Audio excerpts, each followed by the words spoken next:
40대는 너무 바쁩니다. 직장에서 가장 왕성한 나이잖아요. 일에 잠식되기 쉽습니다. 이제 퇴직과 은퇴도 점점 체감이 되는 나이잖아요. 아이도 커가고 지출도 늘고, 그래서 뭐라도 해야 되지 않을까라는 생각은 자꾸 맴돌게 됩니다.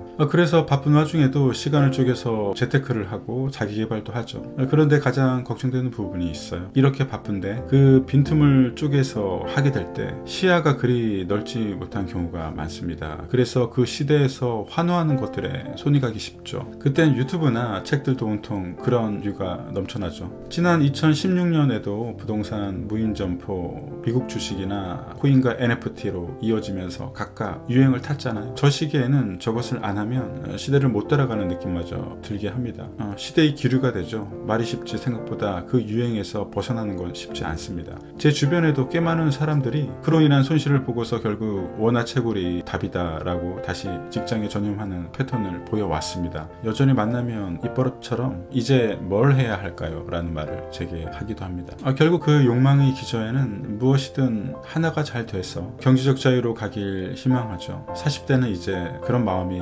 간절합니다. 그것이 더 잘 된다면 그것으로 전업 투자가가 되든지, 무인점포 같은 작은 사업이 월급만큼 들어오게 되면 전업으로 할 수 있고, 유튜브든 안정적인 자영업자든 그렇게 잘 키워가면서 직장의 불안전성을 해소하려는 마음이 그 기저에 깔려 있다고 생각을 합니다. 이제 저희 답변을 드릴게요. 지금부터 제가 말씀드릴 로직에 대해서 일단 신뢰하시고 따라오셔야 분명히 차용하실 게 있을 거라고 생각을 합니다. 믿고 따라와 주시고요. 제가 했던 방식 그대로입니다. 늘 관심이 갔던 분야가 있을 겁니다. 없으면 제일 먼저 떠오르는 분야라도 상관이 없고요. 그것에 관한 책들을 두세 권 구비하세요. 그리고 매일 20분간 그 책을 봅니다. 중요한 것은 단 하루도 빼먹으면 안 되고요. 최소 20분입니다. 그렇게 읽어나가게 되면 기존의 자신의 지식과 경험과 혼합 반응하면서 간질간질하게 쓰고 싶은 것이 있을 거예요. 뭔가 좋은 인사이트도 얻게 되고요. 그럼 그것을 블로그에 적으세요. 다른 SNS도 상관없습니다. 자신이 관심 있는 분야를 선택했기 때문에 이 과정은 그리 힘들고 어렵지는 않을 거예요. 그리고 그 분야는 보통 자신의 현재의 삶에서 부족한 것, 결핍, 바라는 방향과 결부되어 있을 겁니다. 보통 현실적인 자유에 관한 도구들, 돈과 부에 관한 것들, 자신이 원했던 삶의 방향, 그런 키워드가 녹아 있을 겁니다. 40대는 무척 현실적이기 때문에 추상적인 것들을 싫어하니까요. 이제 그렇게 블로그에 글이 축적될수록 글과 생각의 깊이는 점점 깊어지게 됩니다. 이 글들을 관련된 카페에도 게시를 하시고요. 유튜브에도 대본으로 써서 올리세요. 더 넓은 세상으로 확장하는 것이죠. 그 와중에도 계속 읽고 쓰고 생각하시고요. 얼마 지나지 않아 자신은 브랜딩이 됩니다. 브랜딩이 되면 자신과 같은 무형적 존재를 웹상에 탄생시킨 것이죠. 자신이 살아가는 방향, 투자 방법론, 지향점들이 그 브랜드에 녹아진 것입니다. 이제부터 정말 특이한 경험을 하게 되는데요. 브랜딩이 되면 자신은 그 브랜딩된 삶을 살게 됩니다.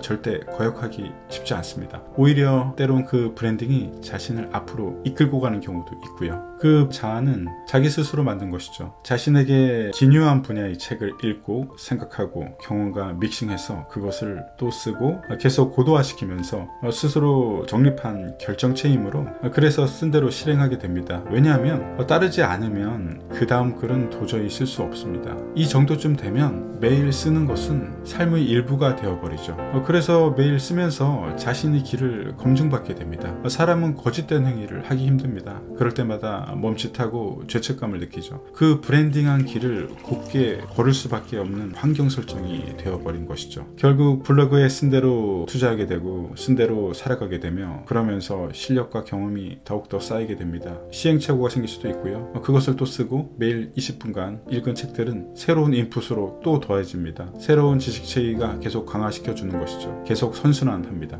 전 이대로 지금도 살아가고 있습니다. 저희 블로그나 유튜브 그리고 현실에서 실행에 옮기면서 계속 이렇게 기록하고 있습니다. 물론 이대로 50대, 60대, 70대, 80대 계속 이어갈 것이고요. 이것이 저에게 맞는 길입니다. 그 브랜딩은 자신의 삶이면서 투자이기도 하고요. 저희 존재이기도 합니다. 때론 멘토가 됩니다. 때론 그 브랜드가 저를 이끌고 가기도 하고요. 결국 자신에게 더 자유로운 조건으로 흘러갈 수밖에 없습니다. 현실에 하루하루 투영되는 것이죠. 40대인데 이제 뭘 해야 할까요? 라는 답은 제가 했던 방식이 조금이라도 도움이 되었으면 합니다. 그렇게 스스로 찾아가는 것이라고 생각이 드네요. 제가 어떤 사업을 하세요? 어떤 투자를 지금 하세요? 라고 말해버리면 당신이 싹을 자르는 행위인 것이죠. 안 됩니다. 100명이 있다면 총론과 로직은 비슷합니다. 다만 그 안에 있는 강론은 다 다릅니다. 모두 세부적인 줄기는 스스로 키워가야 모두에게 적용될 수 있는 방식이라고 생각을 합니다. 이런 루트와 로직을 차용하면 누군가에게는 큰 도움이 될 것이라고 생각을 하고요. 영상에 공감하시면 구독과 좋아요 부탁드립니다. 저는 늘 당신의 길을 함께 하겠습니다. 끝까지 봐주셔서 감사합니다.